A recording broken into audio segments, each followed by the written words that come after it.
Something's coming, you guys. This is not your typical double album theory.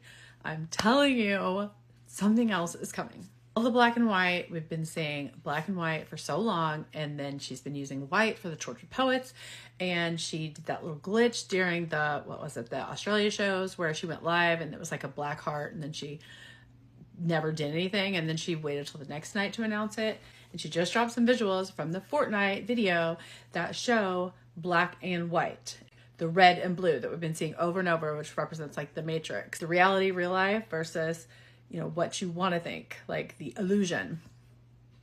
So what Frank Ocean did was legendary in the music industry, and he managed to completely get one over on the record label, Lucien Grange actually, which is Taylor's head of her label.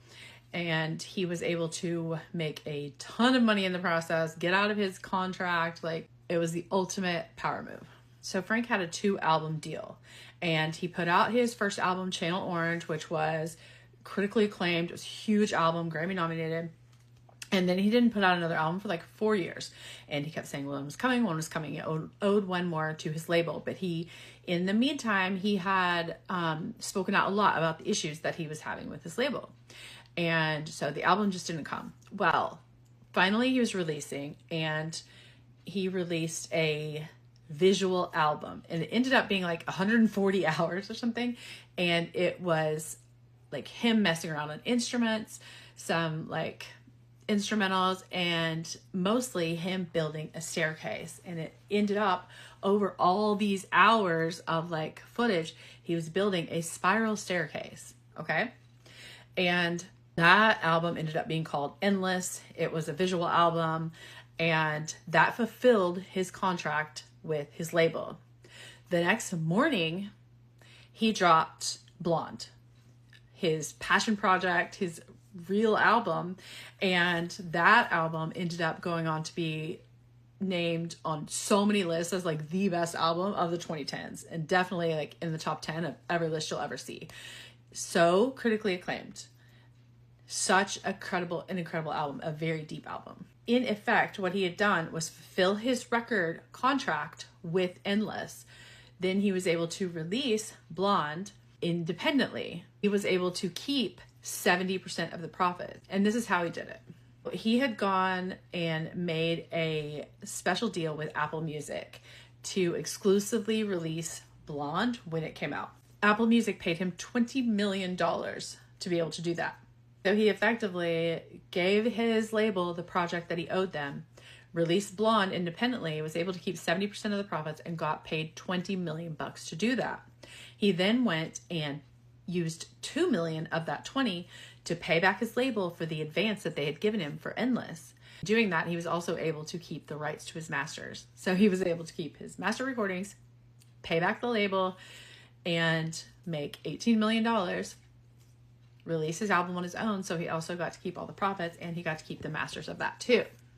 The labels were understandably pissed, but they tried to sue him. There was nothing they could do. He didn't violate his contract. After that, they made a whole bunch of different changes to other artists' contracts and completely forbid anybody doing any exclusive releases and stuff with like Apple Music. And Apple Music didn't care because they got both the albums. So like, whatever. Oh, Blonde actually is an album of like duality. Okay. It's Blonde, B-L-O-N-D on the album cover. And then when you look it up like on Apple Music, it's B-L-O-N-D-E. And that's supposed to represent like the duality of him. That can be the, like in France, one represents male and one represents female, and in French. And this was also the album in which he came out as bisexual.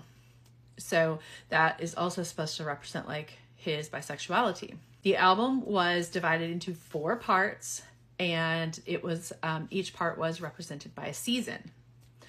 Sound familiar? Like, she operates so much in seasons.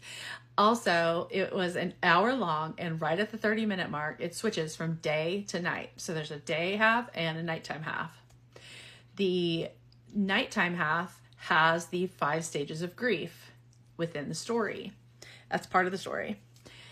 Also, it's a very deep and complex album, but in the album itself, he uses like a different voice and a different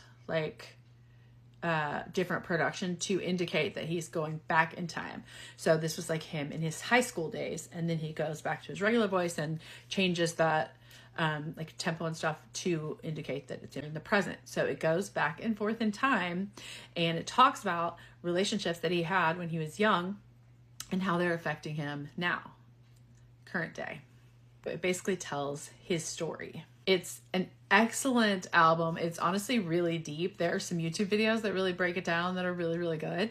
The point of that is that this is not unprecedented and would be such a power move. Because here's the thing, if she releases TTPD on UMG, then it's still going to chart. It's still going to get all of the streams.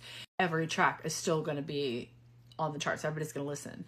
So even if she releases a second album, not necessarily a TTPD part 2, because it's not like part of that, but if she releases a second album, or say she releases Reputation Taylor's version, she doesn't have to do that on UMG. She will have freedom to say and do whatever she wants without any obligation or contracts to stop her.